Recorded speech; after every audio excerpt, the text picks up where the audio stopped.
In this video, we'll be talking about how to add vectors in magnitude direction form. So before we learn how to add vectors in magnitude direction form, let's go ahead and take something in magnitude direction form and turn it into component form. So the first thing that I like to do is I like to get a visual for what this vector looks like. So I'm going to go ahead and put the tail of my vector at the origin, and I'm going to go to a direction of 63 degrees. So it's approximately there. I'm not looking to be exact. And then go up to a magnitude of 7. Again, these are approximations. I'm not looking to be perfect. I just want to get a feel for what this is doing. And the reason I want to get a feel for this is because the component form is basically how far to the right and how far up this vector is.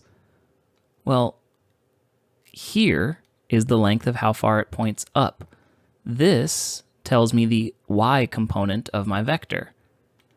I can do the same thing off with pointing to the right with this. This red line is how far to the right it points. So this yellow line is actually my y component, and this red line is actually my x component.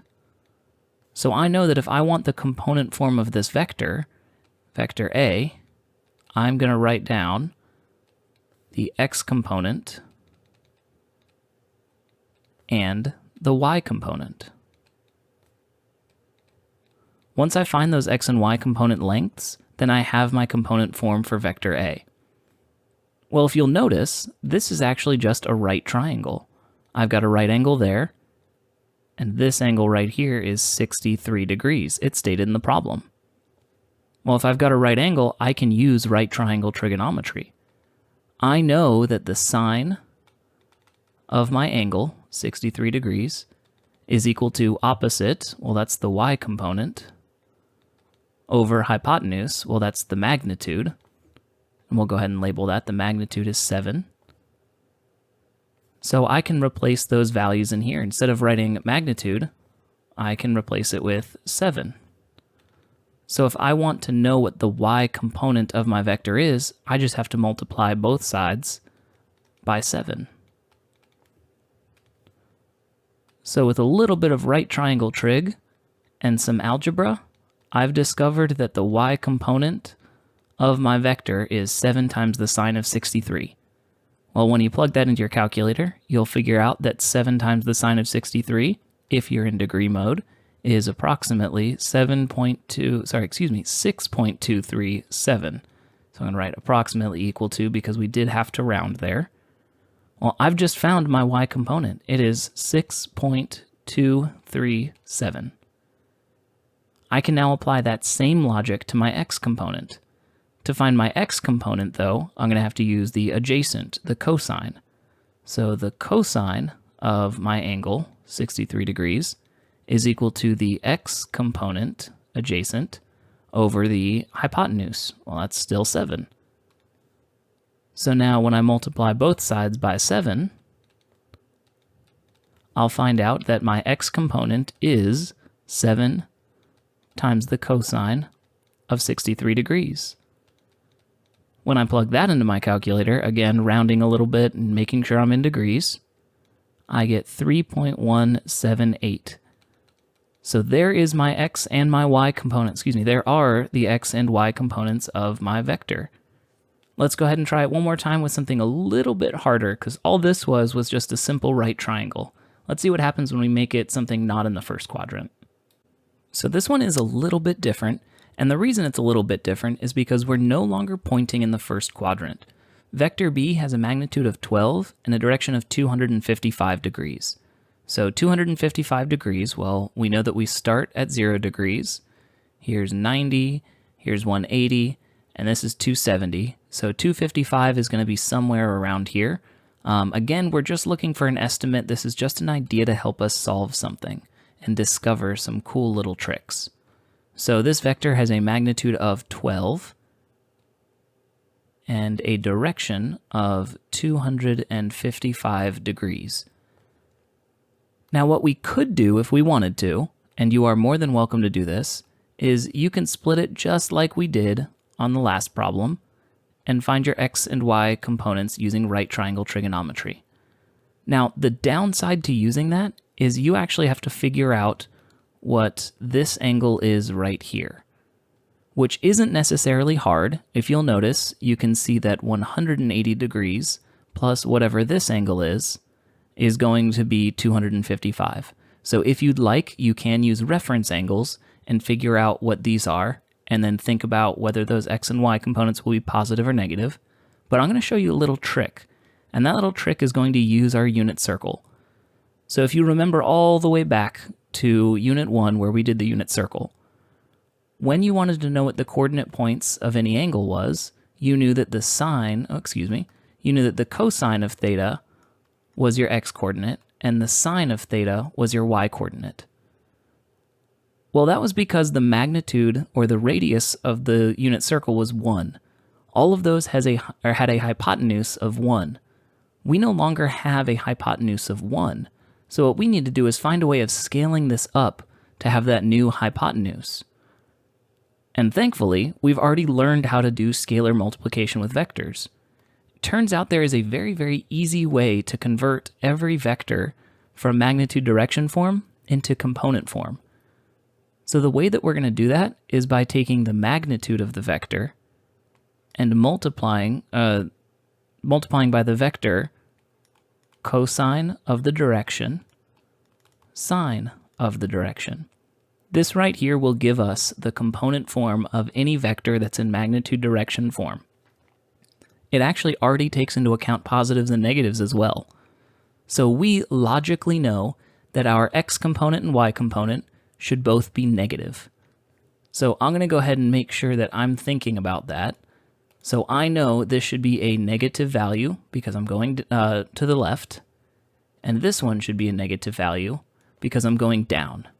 So if at the end of the problem I discover that these are positive values, I know I've done something wrong. So let's go ahead and test to see if this works. The magnitude of our vector is 12 times the cosine of theta. Well, the cosine of theta is 255 degrees. And then times the sine of theta. So the sine of my angle is also 255 degrees. When I plug this into my calculator, I'm going to have to do scalar multiplication first, distribute that across, and I get 12 times the cosine of 255 degrees, and 12 times the sine of 255 degrees. When I plug these into my calculator, I will end up with negative 3.106 approximately because of rounding, and negative 11.591. So these are what we're thinking the components are. What we're going to do is on the next slide, we're actually going to do another method, and honestly, it doesn't matter which method you like. Either method will work, but we're going to see that we're going to end up with the exact same answer. So we're going to do this problem again using a slightly different method. So I've gone ahead and left this here because what we're going to end up doing is using that method that I hinted at previously.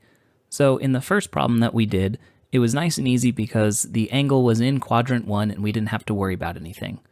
Well, now we still have a right angle, but we're going to use those reference angles to figure out what's going on and find out the lengths of these triangle side lengths. So we're actually going to temporarily ignore the fact that we're on the coordinate plane. So before I erase these coordinate axes, what I'm going to do is figure out what this angle is right here. So I know that the angle is going to be 255 when I start in standard position. So that means whatever this angle is, whatever this green angle is, it has to be 180 degrees plus that angle so that it equals 255 degrees. So if you take 255 degrees and you subtract 180, you end up with 75 degrees. So what we've done is we've just discovered that this angle is 75 degrees, and we did that using reference angles.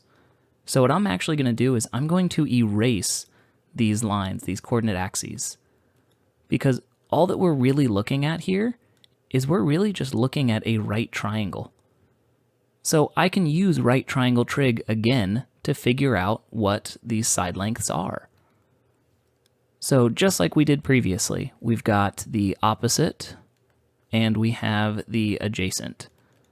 So if I'm going to use right triangle trig, then I can say that the cosine of 75 degrees is the adjacent, which is the x component,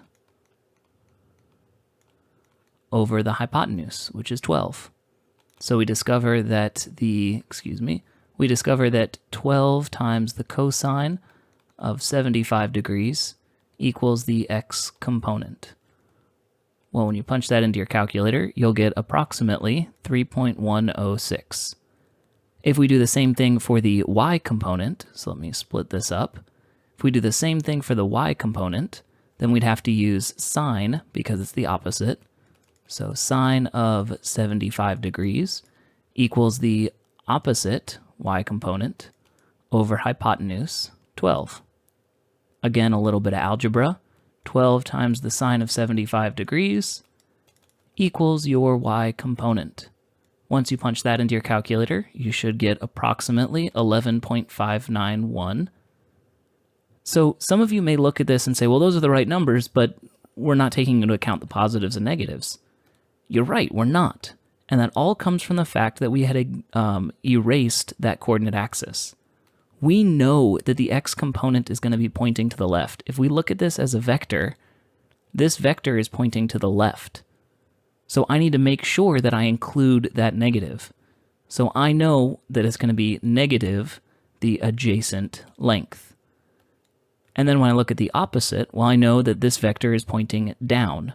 So I know whatever my answer is going to be negative my opposite side length.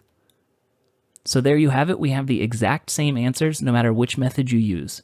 I actually prefer the method that I showed you guys first, but there are a few students that do enjoy turning them all into right triangles and using those reference angles. So either one will get you the correct answer. So let's go ahead and get into the real part of this and find out how to add vectors in magnitude direction form. So here we are with an actual question. Vector v has a magnitude of 4 and a direction of 112 degrees. So I'm going to go ahead and color code this a little bit and draw this vector, magnitude of 4 and a direction of 112 degrees. So we start at 0 degrees, go around to 90, and then we're going to go just a little bit more. So this right here is going to be a magnitude of approximately 4 with a direction of 112. This right here is my vector v. Let's make that arrow a little bit nicer. Then we've got vector w. It has a magnitude of 5 and a direction of 253. So again, start at 0, 90, 180. 270 is a little bit too much, so we're going to go back just a little bit, and we will end up with something about there. So this is just me kind of estimating things as we're going along, but this is about a magnitude of 5 and about a direction of 253, meaning this is vector w. So if we were adding these graphically, you guys know from previous sessions that we would add them head to tail. So if I wanted to do v plus w, then I would take v, let me get all the proper parts on this. I would take w and I would place the tail of it on the head of v. So this is approximately what the sum would look like, and my answer would be something like that. So I'm just doing this to kind of get a feel for what's going on here and get an idea of what my answer should be. I have a feeling that my vector, when I finally add them all together, should be pointing to the left and down. But I can't really figure it out unless I'm in component form, because you guys know how to add vectors in component form. You'll just take all of the x components and add them to the x components, and then take all of the y components and add them to the y components, and there's your final answer. So basically what I need to do is I need to find a way of getting v into its component form, and then getting w into its component form, and then just add those numbers together to get my final answer. Luckily, in this first part of the video, I showed you guys how to put them into component form. So why don't you guys give it a pause and see if you can figure out the answer before me. So hopefully you've given it a shot. I'm going to go ahead and show you guys these little shortcut methods as we're going through. But we've got vector v. I can split that into component form by doing the magnitude 4 times the cosine of the angle, which is 112 degrees, sine of the angle, 112 degrees. So this will give me the component form of my vector v. So I've already gone ahead and calculated those numbers, and when you punch them into the calculator, I'm going to write rounded numbers here. So negative 1.498 and 3.709. These are rounded numbers, but you need to be careful. Your final answer, do not use rounded numbers. Go ahead and use the whole number in your calculator.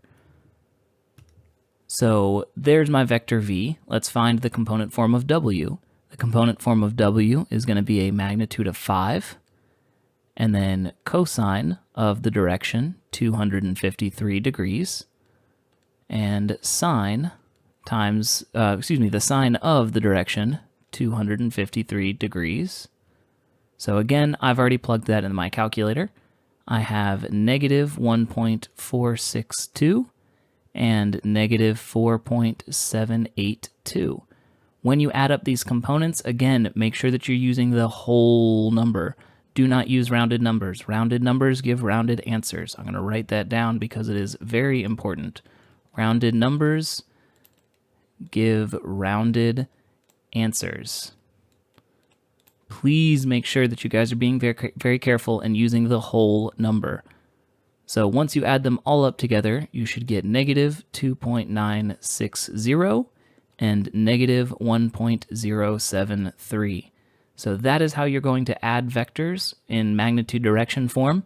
The last thing I'm doing is I'm checking to make sure that my answer makes sense. I guessed that it would be pointing to the left and down. It is in fact pointing to the left and down, so I believe my answer is correct.